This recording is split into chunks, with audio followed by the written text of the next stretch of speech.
എല്ലാവർക്കും നമസ്കാരം. ഇന്ന് നമ്മൾ മൈക്രോസോഫ്റ്റ് എക്സലിൻ്റെ പാർട്ട് 48 ആണ് പഠിക്കാൻ പോകുന്നത്. നമ്മൾ 47 ക്ലാസ് എടുത്തു കഴിഞ്ഞു എക്സലിൻ്റെ. പിന്നെ വേർഡും എക്സലും ഉണ്ട്. നിങ്ങൾക്ക് ഒരു MS ഓഫീസ് കോഴ്സ് പോലെ ഡീറ്റെയിൽ ആയിട്ട് പഠിക്കണമെങ്കിൽ നമുക്ക് പ്ലേലിസ്റ്റിലുണ്ട് എല്ലാ ക്ലാസ്സുകളും. ഇന്നത്തെ ക്ലാസ് നമ്മൾ എടുക്കാൻ പോകുന്നത് stock management with profit and loss account. Example പറയുകയാണെങ്കിൽ കമ്പ്യൂട്ടർ ഷോപ്പിലാണെങ്കിൽ നമ്മൾ പർച്ചേസ് ചെയ്യും, നമ്മൾ അത് സെയിൽ ചെയ്യും. ആ പർച്ചേസ് ചെയ്യുന്നതിൻ്റെ റേറ്റും എമൗണ്ടും സെയിൽ ചെയ്യുന്നതിൻ്റെ റേറ്റും എമൗണ്ടും പിന്നെ നമ്മുടെ സ്റ്റോക്കിൽ നമ്മൾ സെയിൽ ചെയ്തതിന് ശേഷം ബാലൻസ് സ്റ്റോക്കിൽ എന്തോരം ഐറ്റംസ് ഉണ്ട്, നമുക്ക് ആ മന്തിലെ നമുക്ക് പ്രോഫിറ്റ് ലോസ് എത്രയുണ്ട്, ഇതെല്ലാം അറിയാൻ വേണ്ടിയിട്ടാണ് നമ്മൾ സ്റ്റോക്ക് മാനേജ്മെന്റ് വിത്ത് P&L അക്കൗണ്ട് എന്ന ടേബിൾ നമ്മളിവിടെ കൊടുത്തിരിക്കുന്നത്. അപ്പോൾ ഫസ്റ്റ് തന്നെ നമ്മൾ ഒരു കമ്പ്യൂട്ടർ ഷോപ്പാണെന്ന് വിചാരിക്കാം. കമ്പ്യൂട്ടർ ഷോപ്പിൽ ഫസ്റ്റ് നമുക്ക് സീരിയൽ നമ്പർ ആണ്. നെക്സ്റ്റ് ഐറ്റം നമ്മളിപ്പോൾ കീബോർഡിൻ്റെ ഐറ്റമാണ് നമ്മൾ കൊടുക്കണമെങ്കിൽ കീബോർഡ്. ഇനി നമുക്ക് ഇതിൽ നമുക്ക് പർച്ചേസ് ഡീറ്റെയിൽസ് ആണ് നമ്മളിവിടെ കൊടുക്കുന്നത്. ക്വാണ്ടിറ്റി, റേറ്റ്, എമൗണ്ട് എന്ന് പറയുന്നത് പർച്ചേസ് ഡീറ്റെയിൽസ് ആണ്. അപ്പോൾ നമ്മൾ ക്വാണ്ടിറ്റി കൊടുക്കുക. അപ്പോൾ ക്വാണ്ടിറ്റി 25 ഉണ്ടെന്ന് വിചാരിക്കാം കീബോർഡ്. ഇനി നമുക്ക് റേറ്റാ.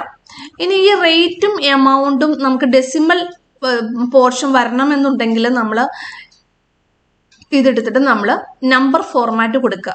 ഇത് റേറ്റും എമൗണ്ടും നമ്പർ ഫോർമാറ്റിൽ കൊടുക്കുമ്പോൾ മാത്രമാണ്. ഇപ്പോൾ നമ്മൾ എക്സാമ്പിൾ പറയുകയാണ്, ഇപ്പോൾ റേറ്റ് അതായത് 1 കീബോർഡിൻ്റെ റേറ്റ് 350 ആണെങ്കിൽ നമുക്ക് 00 എന്നുള്ള ഡെസിമൽ പാർട്ട് വേണം. അതിന് വേണ്ടിയിട്ട് നമ്മൾ സെലക്ഷൻ കൊടുക്കുക. സെലക്ഷൻ കൊടുത്തതിന് ശേഷം ജനറൽ നമ്പർ കൊടുത്താൽ മതി.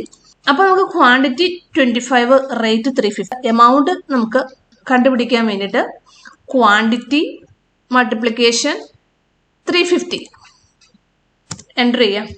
ഇനി അതുപോലെ തന്നെ ഇവിടെ നമുക്ക് സെയിൽ ചെയ്യാം. ഇപ്പം നമ്മുടെ പർച്ചേസിൽ, അതായത് നമുക്ക് പർച്ചേസ് ചെയ്യുന്നത് 25 ആണ് നമ്മുടെ ഐറ്റംസ്. ഇവിടെ നിന്ന് നമ്മൾ ഒരു 15 ഐറ്റം നമ്മൾ സെയിൽ ചെയ്തു.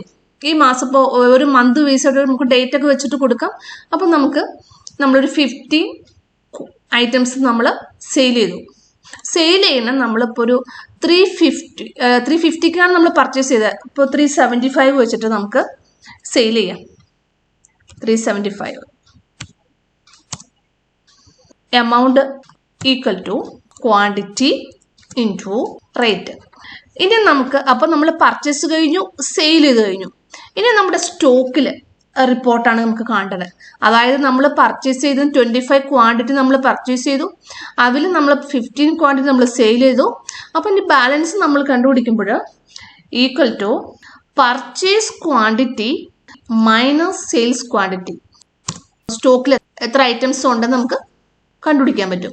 ക്ലോസിംഗ് സ്റ്റോക്കിൽ നമ്മൾ എമൗണ്ട് നമുക്ക് കണ്ടുപിടിക്കാൻ വേണ്ടിയിട്ട്, അതായത് നമുക്ക് ഈ ഐറ്റത്തിന്റെ മതി നമുക്ക് ക്വാണ്ടിറ്റിയിൽ, അതായത് സ്റ്റോക്ക് എമൗണ്ട് എന്ന് പറയുമ്പോൾ ഈ ക്വാണ്ടിറ്റിയിൽ സ്റ്റോക്കാണ് നമുക്ക് വേണ്ടത്. അപ്പോൾ ഈക്വൽ ടു ക്ലോസിംഗ് സ്റ്റോക്കിലെ ക്വാണ്ടിറ്റി ഇൻറ്റു റേറ്റ്. നമുക്ക് സ്റ്റോക്കിലുള്ളതിൻ്റെ റേറ്റ് 350 തന്നെയാണ്. അപ്പോൾ പർച്ചേസ് റേറ്റ് എൻ്റർ ചെയ്യാം. ഇതാണ് ഇത്ര എമൗണ്ട് ആണ് നമ്മുടെ സ്റ്റോക്കിലുള്ളത്. അപ്പോൾ നമ്മുടെ സ്റ്റോക്കിലുള്ള ഐറ്റം 10ഉം അതിൻ്റെ എമൗണ്ട് 3500 ആണ് നമുക്കുള്ളത്. അപ്പോൾ ഇനി നമുക്ക് P&L അക്കൗണ്ടിലാണ് നമുക്ക് നോക്കേണ്ടത്. ഇവിടെ നമുക്ക് ക്ലോസിംഗ് സ്റ്റോക്കിൻ്റെ എമൗണ്ട് 3500 നമുക്ക് സ്റ്റോക്കിലുണ്ട്. ക്ലോസിംഗ് സ്റ്റോക്ക് പ്ലസ് നമ്മൾ സെയിൽ ചെയ്തത്, നമുക്ക് സെയിൽ ചെയ്തിട്ട് കിട്ടിയ amount, sale minus purchase amount, അതാണ് നമുക്ക് ലാസ്റ്റ് നമുക്ക് പ്രോഫിറ്റ് ആണോ ലോസ് ആണോ എന്ന് കാൽക്കുലേറ്റ് ചെയ്യേണ്ടത്. ഈക്വൽ ടു ക്ലോസിംഗ് സ്റ്റോക്കിൻ്റെ എമൗണ്ട്, അത് നമ്മുടെ സ്റ്റോക്കിലുണ്ട് ആ എമൗണ്ട്, പ്ലസ് സെയിൽസ് എമൗണ്ട്, അത് നമ്മുടെ കയ്യിലുണ്ട്, മൈനസ് പർച്ചേസ് എമൗണ്ട്. കാരണം പർച്ചേസ് ചെയ്തിരിക്കുന്നത് നമ്മുടെ ഇത് ക്യാഷ് പോവുക ചെയ്തിരിക്കുന്നത്. എൻ്റർ ചെയ്യാം. അപ്പോൾ ഇതാണ് നമുക്ക് ഇതിൽ പ്രോഫിറ്റ് വന്നിരിക്കുന്നത്. ഇനി അപ്പം നമ്മൾ കാൽക്കുലേഷൻ ചെയ്ത് കഴിഞ്ഞു. ഇനി നമുക്ക് വേണ്ടതെന്ന് വെച്ചിട്ടുണ്ടെങ്കിൽ നമുക്കിത് ഡ്രാഗ് ചെയ്യാം. നമ്മുടെ എമൗണ്ട്സ് ഒക്കെ ഡ്രാഗ് ചെയ്യാം.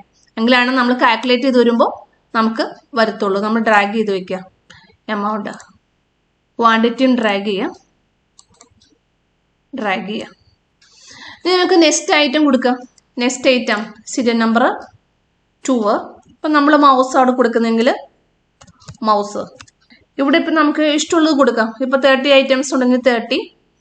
ഇപ്പോൾ ഇതിൻ്റെ പ്രൈസ് 250 ആണെന്ന് വിചാരിക്കാം. റേറ്റ് 250 ആണെങ്കിൽ നമ്മൾ എൻ്റർ ചെയ്യാം.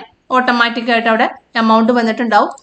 ഇവിടെ നിന്ന് നമുക്ക് 10 ഐറ്റംസ് നമുക്ക് സെയിൽ ചെയ്ത് പോയെങ്കിൽ 10 ഐറ്റംസ് എടുക്കാം. നമുക്ക് ഇതിൽ റേറ്റിൽ ഇപ്പോൾ 250 ആണ്, നമുക്കിപ്പോൾ 280 ആയിട്ടാണ് നമ്മൾ സെയിൽ ചെയ്തെങ്കിൽ 280 ആയിട്ട് നമ്മൾ സെയിൽ ചെയ്യാം. അപ്പോൾ നമുക്ക് അതിന് എമൗണ്ട് 2800 വന്നിട്ടുണ്ടാവും. അത് ഓട്ടോമാറ്റിക്കായിട്ട് നമ്മൾ കാൽക്കുലേറ്റ് ചെയ്ത് വെച്ചിട്ടുണ്ട്.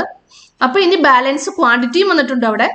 പിന്നെ എമൗണ്ട് എത്രയാണ്, നമുക്ക് ക്ലോസിംഗ് സ്റ്റോക്കിലെ എമൗണ്ട് എത്രയാണ്, പിന്നെ നമുക്ക് ഇവിടെ നമുക്ക് P&L account profit and loss എത്രയാണ് അതും വന്നിട്ടുണ്ടാവും. 3 മദർ ബോർഡ് ആണെങ്കിൽ ഇപ്പം നമ്മുടെ കയ്യിൽ 10 ഉണ്ടെന്ന് വിചാരിക്കാം. അതിൻ്റെ പ്രൈസ് ഇപ്പോൾ 1 ഐറ്റംസ് 3500 ആണെന്ന് വിചാരിക്കാം. 35,000 വന്നിട്ടുണ്ട്. ഇവിടെ നമുക്ക് നമ്മൾ അതിന് സെയിൽ ചെയ്തിരിക്കുന്ന ഒരു 4 ആണെന്ന് വിചാരിക്കാം. അത് നമ്മൾ 3500 ആണ് നമ്മൾ പർച്ചേസ് ചെയ്തിരിക്കുന്നത്. ഇപ്പോൾ ഒരു 4000-ന് നമ്മൾ സെയിൽ ചെയ്തെങ്കിൽ അതിൻ്റെ എമൗണ്ട്, ഇനി അതിൻ്റെ ക്ലോസിംഗ് സ്റ്റോക്കിൽ ക്വാണ്ടിറ്റി എത്രയുണ്ട്, ക്ലോസിംഗ് എമൗണ്ട്, അങ്ങനെ P&L എമൗണ്ടും ലാസ്റ്റ് P&L എമൗണ്ടും നമുക്ക് വന്നിട്ടുണ്ടാവും. ഇങ്ങനെയാണ് നമ്മൾ ഒരു ഷോപ്പിലായാലും ഒരു കമ്പനിയിലായാലും സ്റ്റോക്ക് എന്തോരമുണ്ട്, നമ്മുടെ പ്രോഫിറ്റ് ആണോ ലോസ് ആണോ എന്ന് അറിയാനും മനസ്സിലാക്കാനും കഴിയുന്നത്.